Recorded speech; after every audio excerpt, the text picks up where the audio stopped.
해당 서역기 중인도 6개국.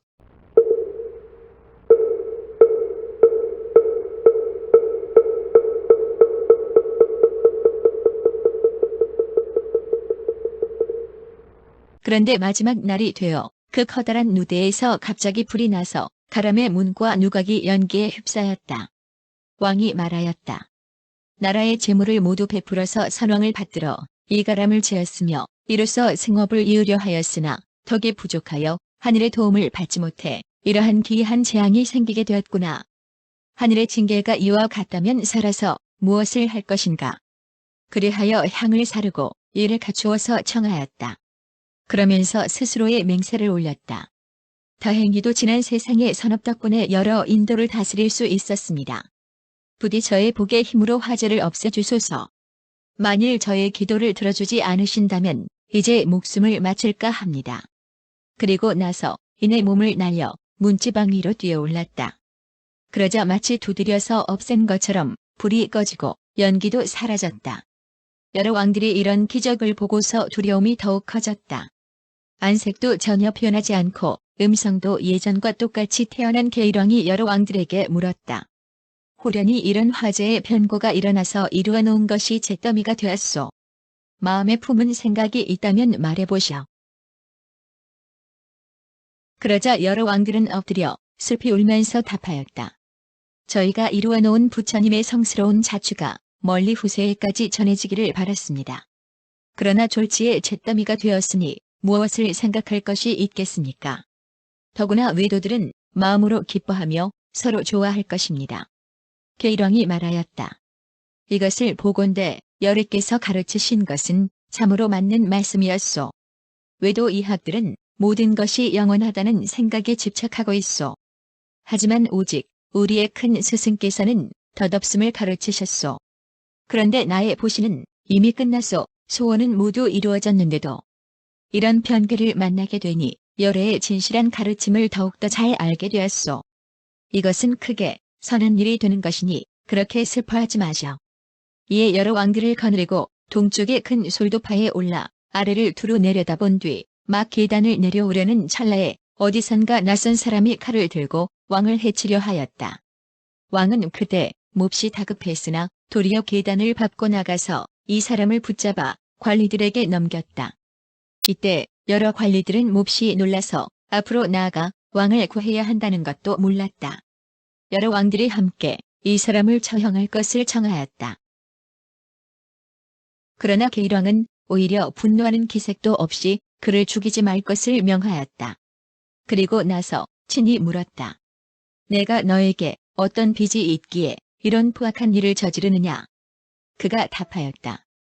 대왕의 은덕은 사사로움이 없었고 온 나라의 안팎이 그 은혜를 입고 있습니다. 그런데 저는 제정신이 아니고 어리석은 자입니다만 제가 이런 큰 음모를 꾸민 것은 아닙니다. 다만 여러 외도들의 한마디 말에 넘어가서 이렇게 뜻하지 않게 자객이 대왕을 해치는 음모의 앞잡이가 된 것입니다. 왕이 물었다. 외도들은 무슨 이유에서 이런 악한 마음을 품었단 말인가? 그가 대답하였다. 대왕께서는 여러 나라를 모두 불러 모으고 국고를 모두 기울여서 사문을 공양하고 불상을 주조하셨습니다. 그런데 외도들은 멀리서 모여왔는데도 위로하지 않고 안부조차도 묻지 않으셨기에 마음에 몹시 치욕스러움을 느꼈습니다. 그리하여 미치고 어리석은 저로 하여금 이런 흉한 일을 감행하게 하였던 것입니다. 그리하여 외도 권속들을 불러 모아서 일의 진상을 따져 물으니 500명의 바라문들과 학식이 높고 재주가 뛰어난 이들이 왕의 명을 따라서 모여들었지만 사문들만이 왕의 두터운 예경을 읽는 것을 질투하여 불화살을 쏘아서 보대를 태웠고 불을 끄려고 많은 사람들이 혼란에 빠져 있는 틈을 타서 대왕을 살해하려고 하였던 것이다.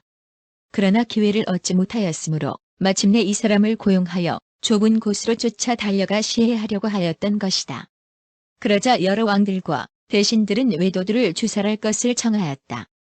그러나 왕은 구두머리만을 처형하였을 뿐 다른 무리들에게는 그 죄를 묻지 않았다. 그리고 500명의 바라문들을 인도의 국경에서 내쫓아 버린 뒤에 도읍으로 돌아갔다. 성이 서북쪽에 솔도파가 있는데 무왕이 세운 것이다. 여래께서 옛날 이곳에서 7일간 여러 가지 미묘한 법들을 설하셨다고 한다. 그 옆에는 과거 네 분의 부처님께서 앉거나 거니시던 유적이 있다. 또한 열애의 머리털과 손톱을 넣어둔 작은 솔도파가 있다. 열애께서 7일간 법을 설하셨던 솔도파의 남쪽으로 금가하에 접해 있는 3개의 가람이 있는데 같은 울타리 안에 있으면서 문을 달리하고 있다. 불상은 화려하고 엄숙하며 승려들은 온화하고 고요하다. 가람에서 부역하는 정인의 집은 수천여 호에 달한다. 천사의 보석함 속에는 부처님의 치아가 있는데 길이는 1촌 반 남짓하다. 유달리 빛나고 특이한 색을 지녔는데 아침 저녁으로 그 빛이 달라진다. 그리하여 이것을 보기 위해 사방에서 수많은 사람들이 앞다투어 달려와 이를 올리고 우러러보는데 하루에도 100명, 1000명의 군중들이 모여든다. 이것을 감독하고 지키는 자들은 그 소란스러움이 번거로워서 방편으로 무거운 세금을 내게 하여 부처님의 치아를 보고자 하는 사람들은 많은 금전을 가지고 와야 한다고 사방에 알렸다. 그러나 우러르고 예배하려는 사람들이 더욱 많이 몰려왔다. 그들은 흔쾌히 세금을 앞다투어 내었다. 제일이 될 때마다 부처님의 치아를 꺼내어서 높은 자리에 안치해두면 수백 수천 명의 군중들이 향을 태우고 꽃을 뿌렸다. 그러나 꽃이 아무리 높이 쌓여도 치아를 담은 함을 덮지는 못하였다. 가람의 앞쪽으로 좌우에 각각 정사가 있다. 높이는 100여 척이며 돌로 만들어진 기단에 벽돌로 지어진 집이다. 그 안에 불상이 들어있는데 온갖 보석으로 장식되어 있다. 어떤 것은 금은으로 주조된 것이고 어떤 것은 유석을 녹여서 만든 것이다.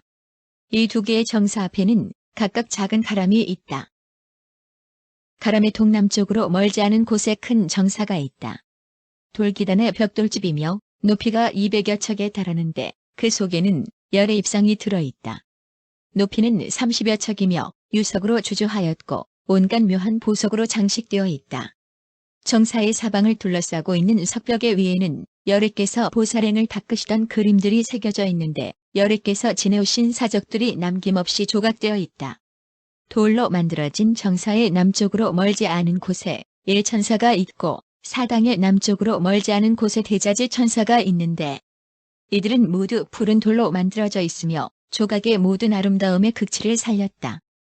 규모와 도량은 부처님을 모신 정사와 같은데 각각 1000가구의 사람들이 정사를 청소하는 일을 하고 있다. 노래와 연주가 밤낮으로 끊임없이 흘러나온다. 큰 성이 동남쪽으로 6, 7, 6 하다 보면 금가하의 남쪽에 솔도파가 있다. 높이는 200여 척이고 무왕이 세운 것이다. 옛날 열애께서 이곳에서 6개월간 몸은 무상하고 괴로우며 공하고 부정한 것임을 설하셨다. 그 곁에는 과거 네 분의 부처님께서 앉거나 거니시던 유적이 있다. 또 열애의 머리카락과 손톱을 넣은 작은 솔도파가 있는데 사람들이 병에 걸렸을 때 지극한 정성으로 이것을 빙빙 돌면 반드시 치유되어 이로움을 얻는다고 한다. 큰 성이 동남쪽으로 100여 리를 가면 나박제바그라성에 도착하게 된다. 이 성은 금가하 동안에 의거해 있으며 둘레는 20여 리에 달하고 꽃과 숲 그리고 맑은 연못이 어우러져 서로 그림자를 비추고 있다. 나박제바그라성의 서북쪽 금가하의 동쪽에 천사가 하나 있는데 중각의 증대는 그 솜씨가 뛰어나고 특이하게 만들어졌다. 성이 동쪽으로 오리를 가다 보면 가람이 3개 나오는데 같은 울타리 안에 있으면서 문을 달려고 있다. 승도들은 500여 명인데 이들은 모두 소승의 설일체 유부를 배우고 있다. 가람 앞에서 200여 걸음을 가면 솔도파가 있는데 이것은 무왕이 세운 것이다. 기단은 비록 기울고 무너졌지만 여전히 높이는 100여 척에 달한다. 이것은 열애께서 옛날 7일 동안 법을 설하셨던 곳이며 그 속에 들어있는 사리는 이따금 빛을 낸다.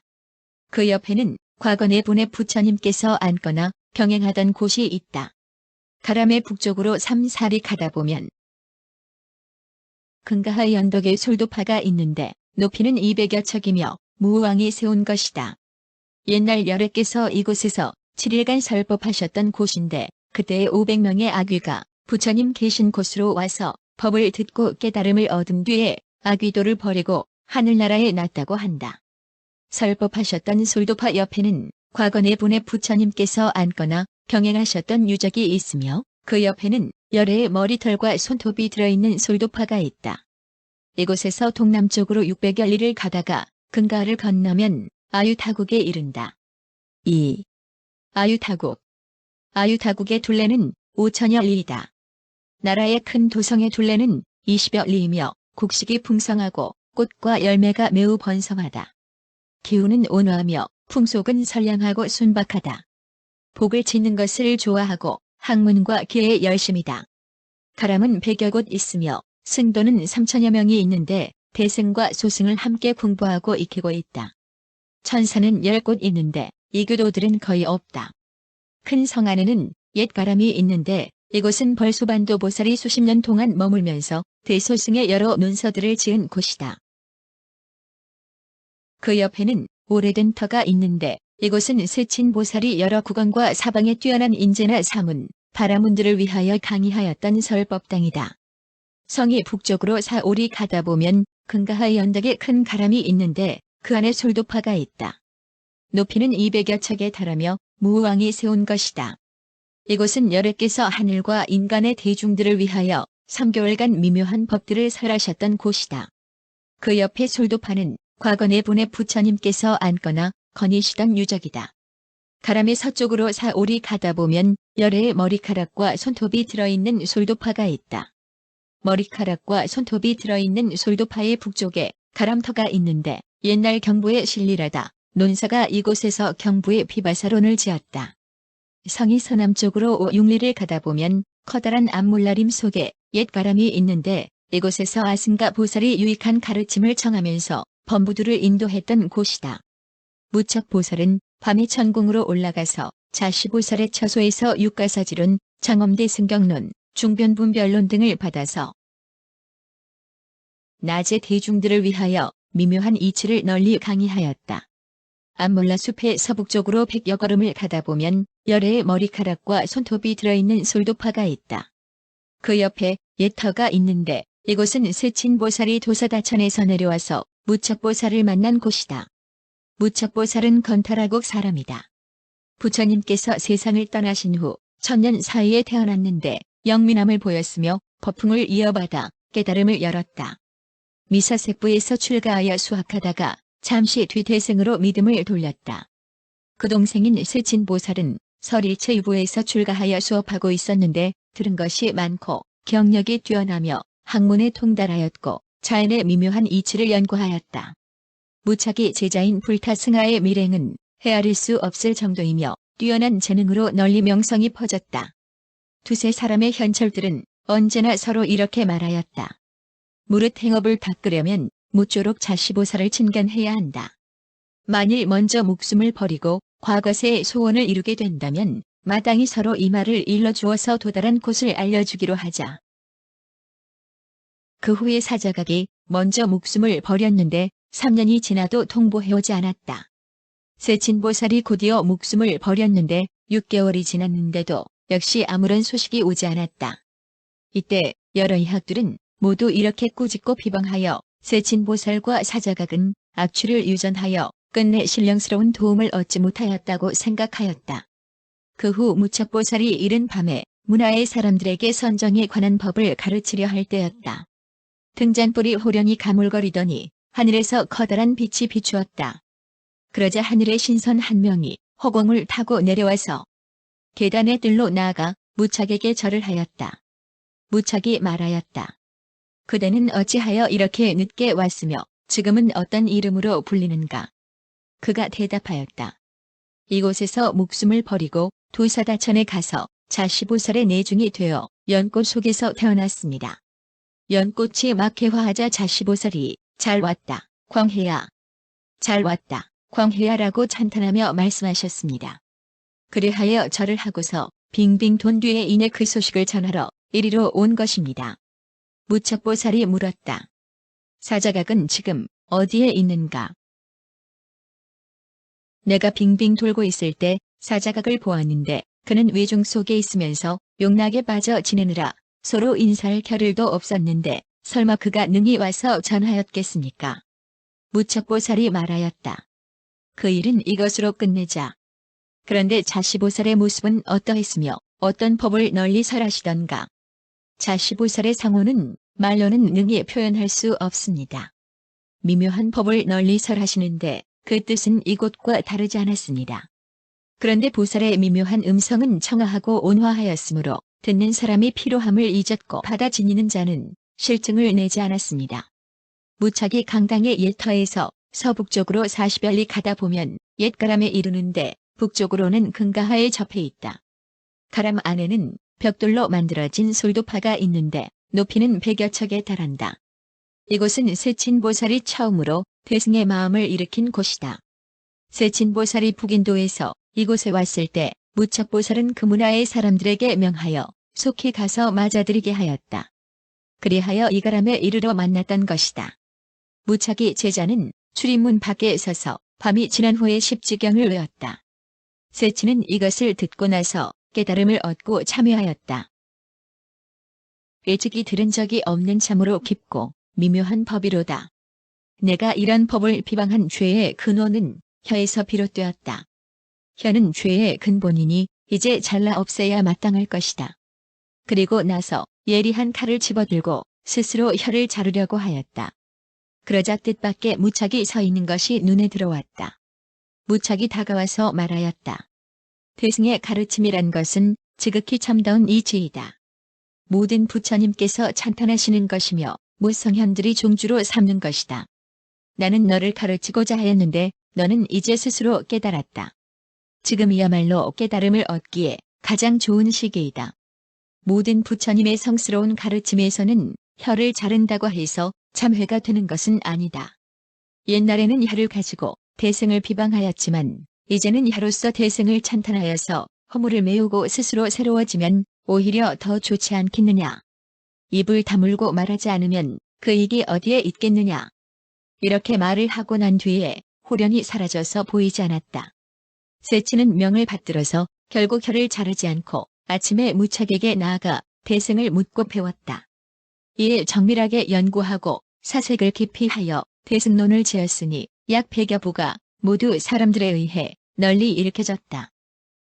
이곳에서 동쪽으로 300여 리 가다가 근가하를 건너면 북쪽으로 아야목거국에 이른다. 3. 아야목거국. 아야목거국의 둘레는 2400 내지 2500리이며 나라의 큰 도성은 근가하에 임해 있다. 둘레는 20여 리이며 기후와 풍토는 아유타국과 같다. 사람들은 소박하고 풍속은 질박하며 학문에 정진하고 복 짓는 일을 좋아한다.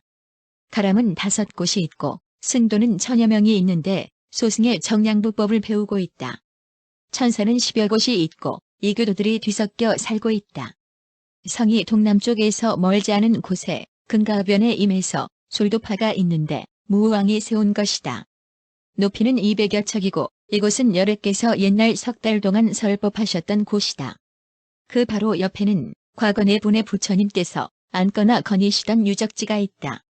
또 열의 머리카락과 손톱이 들어있는 푸른 돌로 만들어진 솔도파가 있다. 그 옆에는 가람이 있는데 승도는 200여 명이 있고 불상이 화려하게 추장되어 있어서 그 위험스러운 모습은 마치 지금 살아 계시는 것과 같다. 대각은 넓고 화려하며 비할 데 없이 훌륭하게 지어졌고 우뚝 솟아있다.